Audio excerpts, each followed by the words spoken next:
तो हेलो, एक बार फिर स्वागत है आपका यूनिक एस अकेडमी बाय गुलफाम अली राजी में। तो हमारे चैनल पे मैं आपको मित्रों, अगर आप मुझसे पहली बार मिल रहे हैं या पहले से अपने, तो मैं टेक्नोलॉजी में बहुत ज़्यादा माहिर नहीं हूँ, मुझे सपोर्ट भी नहीं है। तो मैं इतना ही टेक्नोलॉजी में मुझे आता है कि जैसे तैसे मैं वीडियो रिकॉर्ड कर लेता हूँ, लाइट्स वगैरह मैंने अरेंज कर ली हैं और उसको अपलोड कर देता हूँ। वो टैग लगाना क्या होता है, सब पता नहीं क्या क्या होता है, क्या क्या कहते हैं उसको आप लोगों की यंग जनरेशन की भाषा में, मुझे बहुत कुछ आता नहीं है। तो करीब 222-23 के आसपास वीडियो हो चुकी हैं अलग अलग टॉपिक्स पर, और मैं सिस्टम से चल रहा हूँ।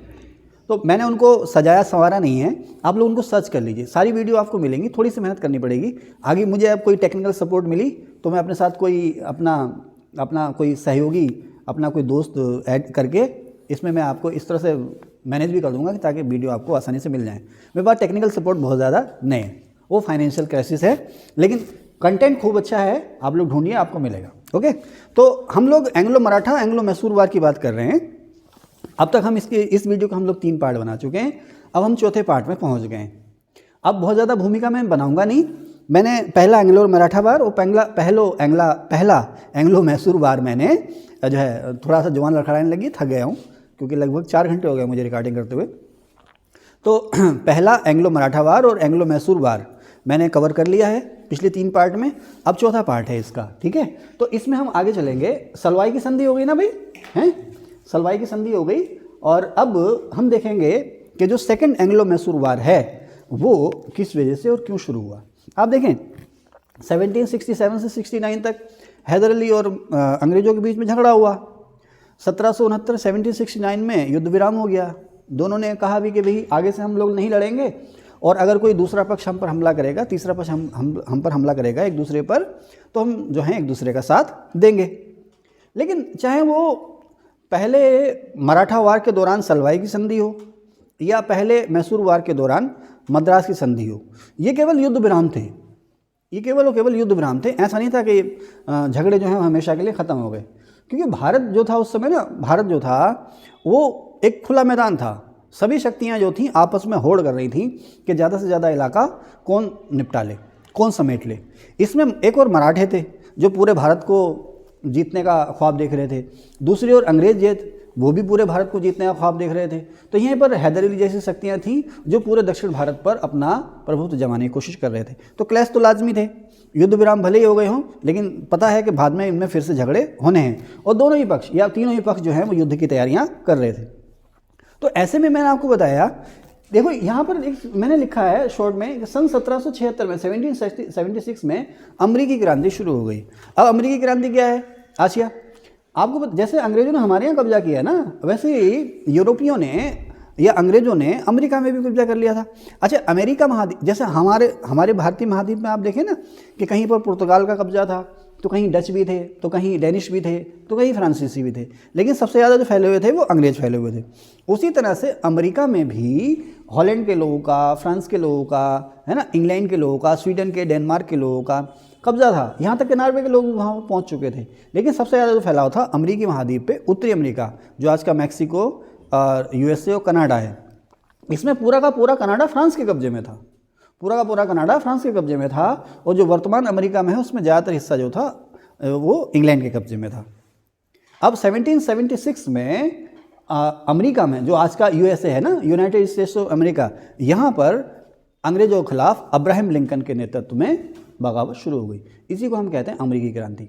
अच्छा, ये जो अमेरिकन रिवॉल्यूशन था, ये अमेरिकी क्रांति थी, यानी कि अमेरिकियों ने जो संघर्ष करना शुरू किया अंग्रेज सेना के खिलाफ, इसमें फ्रांस ने अमेरिका का साथ दिया।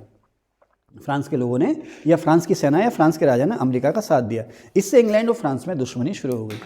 तो उधर यूरोप में इंग्लैंड और फ्रांस लड़ रहे थे, तो इधर भारत में भी इंग्लैंड और फ्रांस के बीच में प्रतियोगिता शुरू हो गई थी। तो इसी क्रांति का लाभ उठा करके फ्रांसीसियों ने इंग्लैंड के कॉलोनियों पर, इंग्लैंड के लोगों ने फ्रांसीसी कॉलोनियों पर भारत में हमले करने शुरू कर दिए थे। अब हैदर अली जो था उसकी दोस्ती थी फ्रांस से या फ्रांसीसी शक्ति से।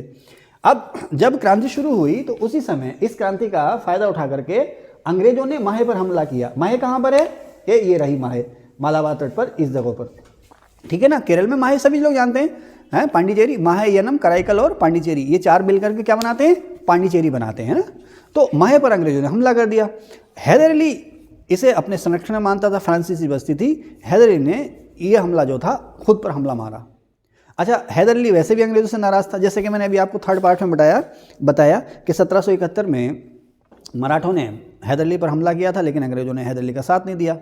इसके अलावा निज़ाम पर कब्जा करने के लिए अंग्रेज़ों ने हैदर अली के इलाकों से सेना भेज दी थी, और भी बहुत सारे। इसके अलावा व्यक्तिगत महत्वाकांक्षा तो है ही, हैदर अली चाह रहा है मेरा उभार हो, अंग्रेज चाह रहे मेरा उभार हो, तो हैदर अली नाराज़ था इनसे। तो जब इन्होंने माहे पर हमला किया, ठीक है साहब, माहे पर जब हमला किया तो हैदर अली इनसे नाराज़ हो गया। अच्छा, मैसूर और फ्रांस की जो दोस्ती थी वो अंग्रेज़ों को चुभ रही थी, तो जाहिर सी बात है युद्ध होना लाजमी था।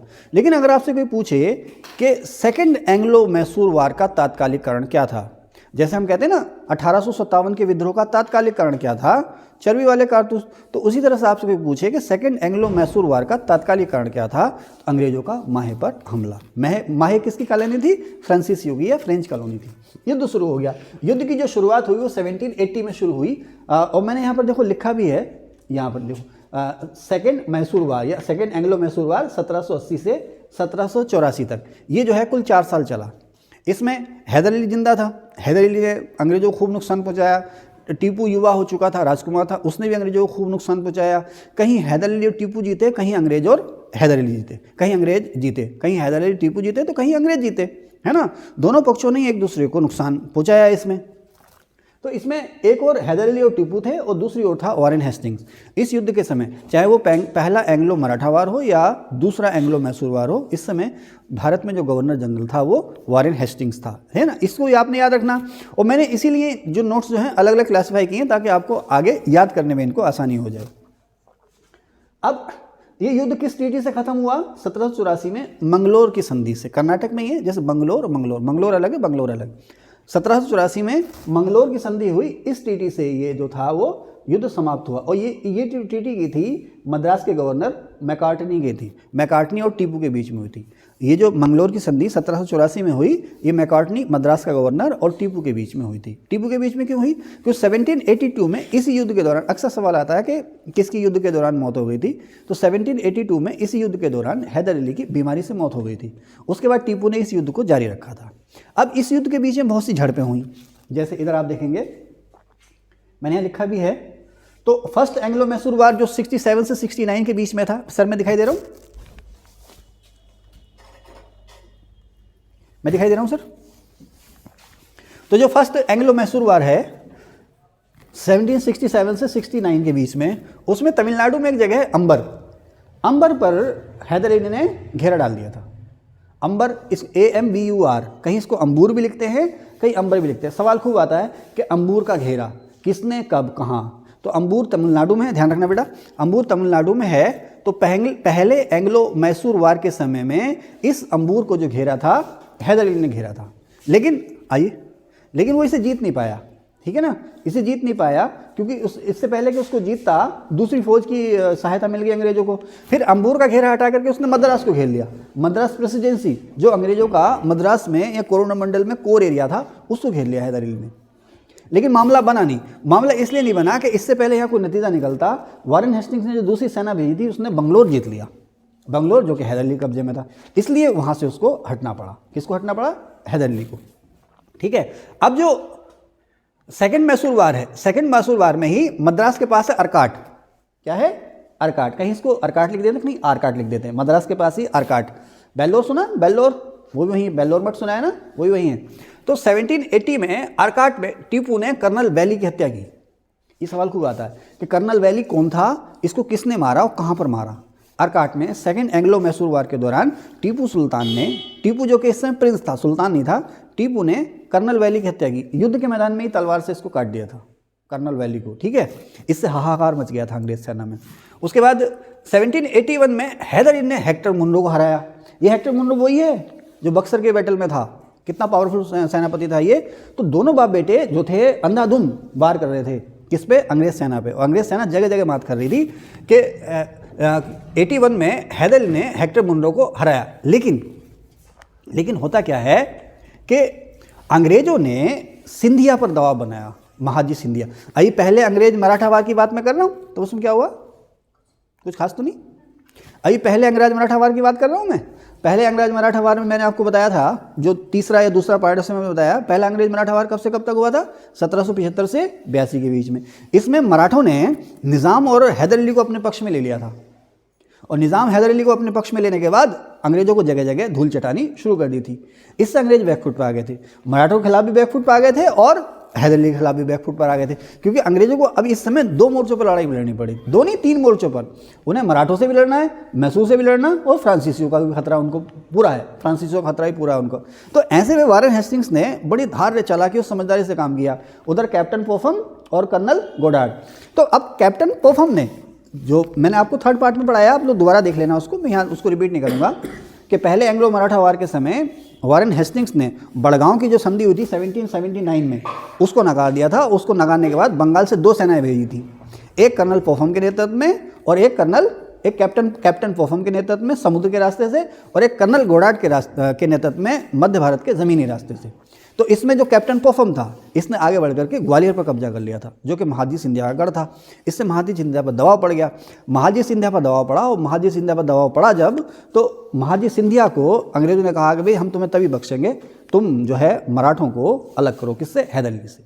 तो इस युद्ध के दौरान ही, जहाँ पहले हैदर अली, निज़ाम भी अंग्रेजों से नाराज़ था, क्योंकि जो गुंटूर के जो 4 जिले थे उसके बदले में जो कैश देना था वो नहीं दिया था।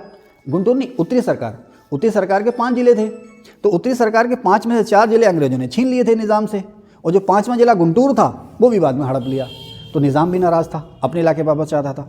तो निज़ाम, हैदर अली और मराठे इस समय तीनों मिले हुए थे, लेकिन जब महाजी सिंधिया पर दबाव पड़ा तो मराठे हैदर अली से अलग हो गए, और इसी बीच अंग्रेजों ने निज़ाम को भी अपने पाले में ले लिया। उसने कहा भाई हम पैसा भी दे देंगे और तो ये तेरा जो गुंटूर है वो भी दे देंगे। तो निज़ाम और मराठे दोनों ही हैदर अली से अलग हो गए। इससे हैदर अली जो है बैकफुट पर आया, लेकिन उसने युद्ध जो है वो जारी रखा। तो इसी युद्ध के दौरान, यानी कि सेकेंड एंग्लो मैसूर वार के दौरान, अंग्रेजों ने क्या किया, मैं लिखा सी, यहाँ पर सिंधिया, सी माने सिंधिया पर दबाव डाला और निज़ाम को लालच दे करके अलग कर दिया। 1781 में आयरकूट ने, सर आयरकूट कहते हैं उसको, आयरकूट ने हैदर अली को पोर्टो नोवा में तगड़ी मात दी। सवाल आएगा आपको कि पोर्टो नोवा का वार या पोर्टो नोवा का बैटल कब हुआ, कहाँ हुआ, किस युद्ध के दौरान हुआ? तो जो पोर्टो नोवो का युद्ध है वो सेकेंड एंग्लो मैसूर वार के दौरान हुआ। प्रियंका बताएंगे पोर्टो नोवो किस स्टेट में है? पोर्टो नोवो तमिलनाडु में, ठीक है ना, कोरोमंडल कोस्ट पर तमिलनाडु में है, ठीक है। वाह, फोन पे बात कर रहे हैं लेकिन ध्यान हमारी तरफ ही है, वेरी गुड, ठीक है। इसी को तो कहा है तेरा दिल तो है शर्म आशुना, तुझे क्या मिलेगा नमाज में, ध्यान है दुकान में, नाम नहीं ले रहा मैं आपको, ध्यान है दुकान में, वो बैठे हैं क्लास में, है ना, इधर ध्यान दो। फिर कहते हैं वीडियो देख लेंगे, अरे फिर कौन देखता, 220 वीडियो को कितनी ना देख पाओगे। हमारी बहन है ना, IAS का एग्जाम कर लेंगे, और जब किताबें इतनी ढेर लगा, नोट्स का इतना ढेर लगा, तो हाथ पैर छोड़ दिए, 1 हफ्ते पहले हाथ पैर छोड़ दिए, भाई साहब अब क्या करूँ, इसमें से क्या पढ़ूँ क्या छोड़ूँ। मैंने कहा कुछ मत छोड़, सो जा, ठीक है ना, मैंने कहा कुछ मत पढ़, सो जा, ओके, सब याद आ जाता मौके पे, है ना। तो ध्यान से सुनो यहीं पे, कहाँ थे भाई? तो 1781 में सर आयरकूट ने हैदर अली को कहाँ पर, किस में हरा दिया? पोर्टो नोवा में तगड़ी मात दे दी, ठीक है ना। इसी समय हैदर अली ने कर्नल ब्रैथवेट को हरा दिया, कर्नल ब्रैथवेट को हरा करके युद्धबंदी बना लिया।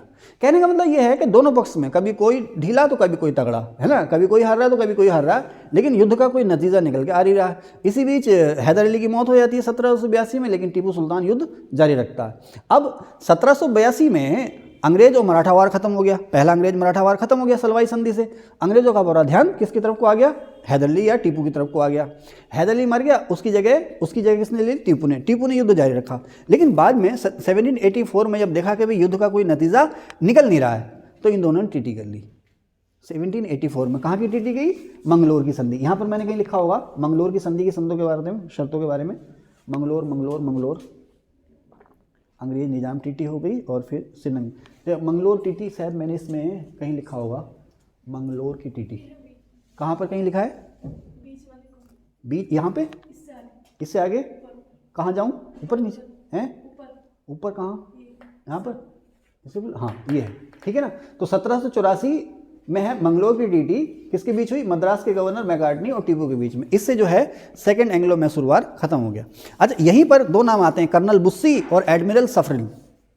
कर्नल बुस्सी, कर्नल होते हैं थल सेना में, एडमिरल होते हैं नौसेना में, ध्यान रखना, ठीक है। तो कर्नल बुस्सी और एडमिरल सफरिन, ये जो थे हैदर अली के दोस्त थे। इन्होंने भी सेकेंड एंग्लो मैसूर वार में हैदर अली का साथ दिया था, लेकिन बीच युद्ध में ये भी हट गए। ये भी हैदर अली की या मैसूर के लिए झटका था। आप देखें ना, हैदराबाद का निज़ाम भी हट गया, मराठे भी हट गए, उसको भी बर्दाश्त कर लिया, लेकिन ये जो फ्रांसीसी जो ऐड थी ना, फ्रांसीसी नेवी की जो सहायता थी, ये भी हट गई। इससे हैदर अली को झटका लगा, या टीपू सुल्तान को झटका लगा और उसने युद्ध विराम को मान लिया।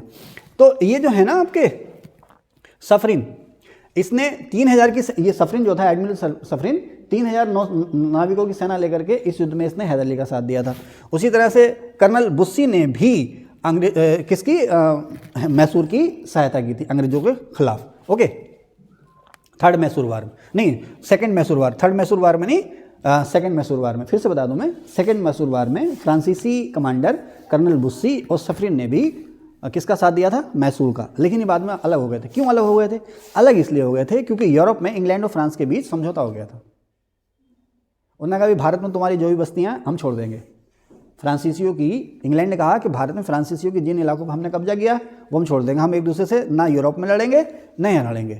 तो जब समझौता हो गया तो फ्रांसीसी सरकार ने इन्हें आदेश दिया कि भाई अब मैसूर का साथ तुम छोड़ दो, क्योंकि शर्त ये थी कि आप भारत में मैसूर का साथ छोड़ देंगे। इन्होंने मैसूर का साथ छोड़ दिया। ये मैसूर के लिए एक झटका था। खैर, तो 1784 में मंगलोर की संधि हुई और मंगलोर की संधि के बाद सेकंड एंग्लो मैसूर वार रुक गया या ख़त्म हो गया। लेकिन साहब ये भी युद्ध विराम था, ये झगड़े का अंत नहीं था, ये भी युद्ध विराम था।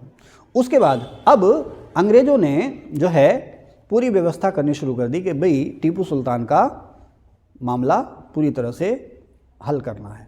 अच्छा, यहीं पर थोड़ा सा मैंने लिख रखा है हैदर अली के बारे में। हैदर अली जो था, मैं सांस ले लूँ, 1 मिनट के लिए रोक देना।